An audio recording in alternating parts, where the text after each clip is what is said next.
اس کے لیے میں تمام تاجر پیشہ لوگوں سے کہوں گا، یہی لوگ تقریباً بہانہ بناتے ہیں۔ اس حدیث پر عمل کرنا ہمارے لیے بہت مشکل ہے۔ کون سی حدیث؟ اللہ کے نبی صلی اللہ علیہ وسلم نے فرمایا ثلاثۃ لا یکلمہم اللہ ولا یزکیہم ولا ینظر الیہم ولہم عذاب علیم۔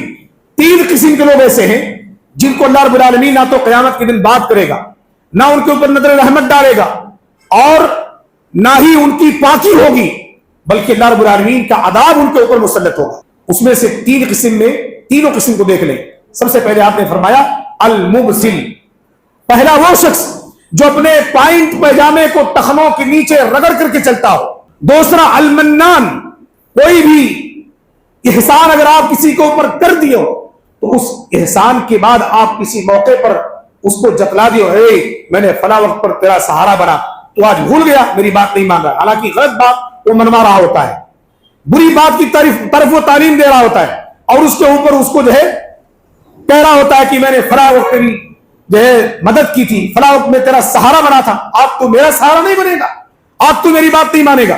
اور آخری بات بہت پتے کی بات ہے، الحلف السعۃ حلف القاذب، کہ ایک تجارت پیشہ آدمی اپنی بزنس کو، تجارت کو جب لوگوں کے سامنے اپنے پروڈکٹ کو بیچے تو اس میں وہ جھوٹ بھی بول کر کے بیچتا ہے کہ میرا مال فلاں قیمت کی ہے اور آپ سے میں فلاں قیمت لے رہا ہوں، حالانکہ وہ جھوٹ بول رہا ہوتا ہے۔ مال کو بیچنے میں جھوٹ نہیں بولنی چاہیے۔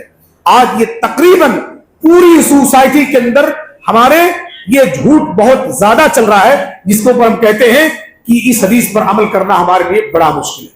اگر ہم جھوٹ نہیں بولیں گے تو ہم بزنس نہیں کر سکتے، تجارت ہم نہیں کر سکتے۔ آپ کو جھوٹ بولنے کی ضرورت نہیں ہے، کیونکہ جھوٹ ایمان کا ڈیٹ اپوزٹ معاملہ ہے۔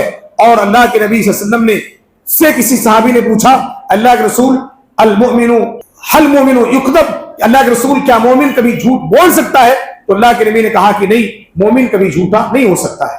تو مومن کی علامت بتائی گئی ہے کہ وہ کبھی جھوٹا نہیں ہوتا، اور آدمی جو جھوٹ کو اپنے تجارتی منڈیوں میں لا کر کے اپنی تجارت کو فروغ دے رہا ہے، وہ کبھی بھی اللہ کے نبی صلی اللہ علیہ وسلم کا حقیقی محب نہیں ہو سکتا ہے، اپنے نبی سے محبت کرنے والا نہیں ہو سکتا ہے۔ اس لیے ہم تمام لوگوں کو سوسائٹی پر نظر رکھنا چاہیے اور تمام کاموں میں اللہ کے نبی صلی اللہ علیہ وسلم کی اصل محبت کو پیدا کرنا چاہیے۔ جب تک ہم اللہ کے نبی صلی اللہ علیہ وسلم کی محبت کو زندہ نہیں کریں گے، ہماری تجارتی منڈیاں، ہمارے معاملات آگے نہیں بڑھ سکتے۔ اللہ رب العالمین اس میں ماد لائے گا، مندہ پڑ جائے گا، اور وہ نقصان اور خسارے کا سبب بنے گا۔